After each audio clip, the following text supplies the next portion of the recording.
जय हिंद साथियों। आज भारत देश में रेप कांड कोई नया नहीं है। हालांकि इसी से एक चर्चित और सबसे दर्दनाक और भयानक रेप कांड है उन्नाव रेप कांड। उन्नाव रेप कांड इसलिए भयानक है क्योंकि महज एक रेप कांड ही नहीं बल्कि गैंग रेप कांड है। गैंग रेप कांड के तौर पे बता देना चाहता हूं आपको।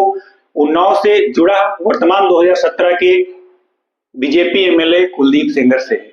यही कुलदीप सेंगर के रिश्तेदार 4 जून 2017 को शशि सिंह, जिनका नाम है, एक लड़की को नौकरी का झांसा देकर के बहला फुसला करके आवास पे लाते हैं और लगातार 4 जून से लेकर के 11 जून तक उसके साथ गैंगरेप करते हैं और बारी बारी से लड़की के साथ गैंगरेप किया जाता है और लड़की को जान से मारने की धमकी दी जाती है और इस सब तरीकों से उसका शोषण करते हैं। हालांकि लड़की वर्तमान समय में अपना मुंह नहीं खोल सकी, परंतु जब उसकी आत्मशक्ति जागी तो 2018 अप्रैल में लड़की ने मुख्यमंत्री आवास पर जाकर के स्वतः आत्मदाह करने की कोशिश की और अपनी बातें समाज के सामने और दुनिया के आगे और मीडिया के आगे रखी।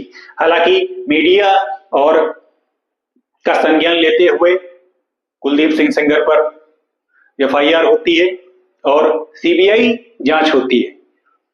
जब सीबीआई जांच हुई तब जाके पता चला कि कुलदीप सेंगर इसमें दोषी है और कुलदीप सेंगर को उम्र कैद की सजा सुनाई जाती है। क्योंकि लड़की नाबालिग थी, उम्र कैद की सजा थी। और इस बीच जो घटनाएं हुई परिवार के साथ बहुत सारी बुरी घटनाएं थी, क्योंकि उस समय 2017 में बीजेपी से एमएलए थे कुलदीप सिंह सेंगर और काफी बाहुबली तरीके से इनके पास सत्ता का अभियान था और सत्ता का दुरुपयोग करते हुए इन्होंने परिवार के साथ कई सारी घटनाएं की।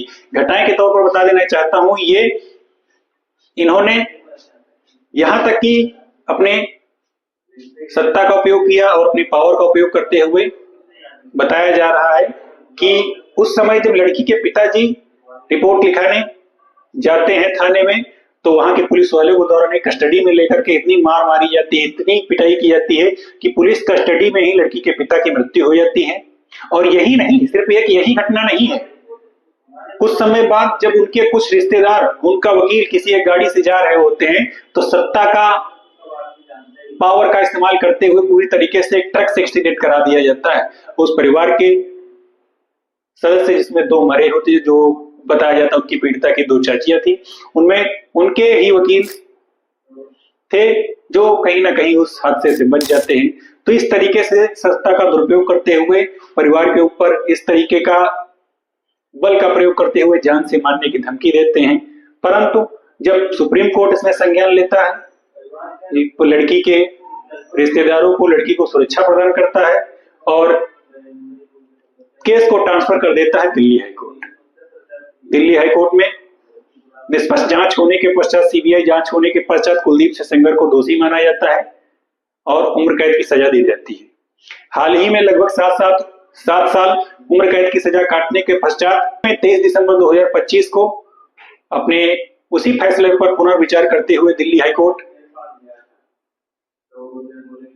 उस फैसले को पलट देती है और उनकी उम्र कैद की सजा को, हाल ही में उस फैसले का पुनर्विचार करते हुए दिल्ली हाईकोर्ट अपने उस फैसले को पलट देती है और उम्र कैद की सजा को निलंबित कर देती है। और उम्र कैद की सजा को निलंबित करने के बाद उनको 15 लाख के निजी मुचलके और पीड़ित परिवार से 5 किलोमीटर की दूरी पर रहने की दूरी पर की शर्त पर रिहा कर देती है। हालांकि इन्हीं सब चीजों के लेकर पूरी तरीके से मीडिया में छाया हुआ है। अभी तक देखना यह है कि मीडिया के सूत्र ऐसा माने जा रहे हैं कि पीड़ित परिवार ने राहुल गांधी से संपर्क की है कि उनकी कुछ मदद की जाए और इस तरीके से जो कोर्ट ने न्याय दिया है उस पर विरोध करते हुए कोर्ट को फिर से अपने फैसले पर पुनर्विचार करना चाहिए और कुलदीप सेंगर जैसे दोषी को फिर से जेल में डालना चाहिए। हालांकि अभी इस मामले में कहां तक आगे जाता है ऐसा नहीं देखा गया है, परंतु कोर्ट का यही निर्णय आया है कि उनके 15 लाख के निजी मुचलके पर और पीड़ित परिवार से 5 किलोमीटर दूरी पर रहने का अधिकार मिल चुका है। अब देखना आया है कि कुलदीप सेंगर के ऊपर क्या सुप्रीम कोर्ट तक ये पीड़ित परिवार जाकर के कुछ मामला बदलता है या अभी कुछ क्या आगे होगा, इसमें अभी तक जानकारी नहीं मिली। जैसे कुछ होगा अपडेट करते रहेंगे। वीडियो अगर अच्छा लगे वीडियो को लाइक शेयर कर देना। तब तक के लिए जय हिंद, जय भारत।